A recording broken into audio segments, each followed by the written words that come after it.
এখানে যে বিষয়টি হলো যে এই বাচ্চাটি মানে আউযুবিল্লাহর উচ্চারণটা সে সঠিকভাবে উচ্চারণ করতে পারে না। তাকে প্রায় বলা হয়েছে আউযুবিল্লাহ উচ্চারণটা আইনের উচ্চারণটা তাকে প্রায় বলে দেওয়া হয়, কিন্তু সে উচ্চারণ করতে পারে না।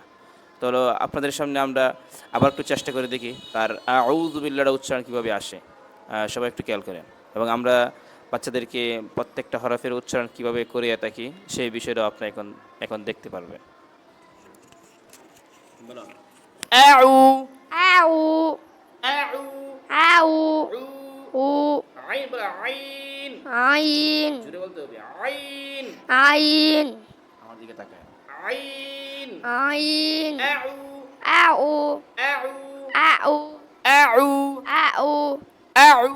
আউ কত হামদের উচ্চারণ আ আ আ আ আ আ উ উ আইন ওয়াও পেশ উ আইন ওয়াও পেশ উ বলা আ আ আ আ আ উ উ উ উ আউ আউ আউ আউ আউ আউ আউনা আ আ আ আ উ উ উ উ আইন আইন আইন আইন আইন আইন আউযু আউযু আউযু আউযু বিল্লাহি বিল্লাহি আউযু বিল্লাহি মিনাশ শাইতানির রাজিম আউযু আউ আউযু বিল্লাহি মিনাশ শাইতানির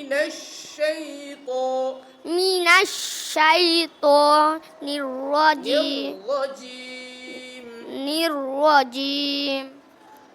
তো আপনারা দেখতে পাচ্ছেন তাকে আমরা বারবার চেষ্টা করছি যে আইনের উচ্চারণটা বের করার জন্য। এর আগে আমরা এখন তো ভিডিও করছি, ভিডিওর বাহিরেও আমরা তাকে বারবার আইনের উচ্চারণটা এবং হার উচ্চারণটা বের করার চেষ্টা করতেছি, তবু তার হচ্ছে না। সবাই তার জন্য দোয়া করবে, আল্লাহ তাআলা যেন তার যে হরফগুলো অস্পষ্ট আছে আল্লাহ তাআলা ওই হরফগুলো যেন তাকে স্পষ্টভাবে সুন্দরভাবে উচ্চারণ করতে পারে সেই তৌফিক দান করেন। এবং বাচ্চাটি আসলে চেষ্টা করতেছে আউযুবিল্লাহ বিসমিল্লাহ এবং প্রত্যেকটা হরফের মাখরাজ অনুযায়ী পড়ার চেষ্টা, যেভাবে বলি সেভাবেই পড়ার চেষ্টা করে, কিন্তু তার মুক্তি আসতে পারতেছে না। তার মুখের যে একটা জড়তা রয়েছে আল্লাহ তাআলা তার জড়তা যেন কাটায় নেয়। আর তুমি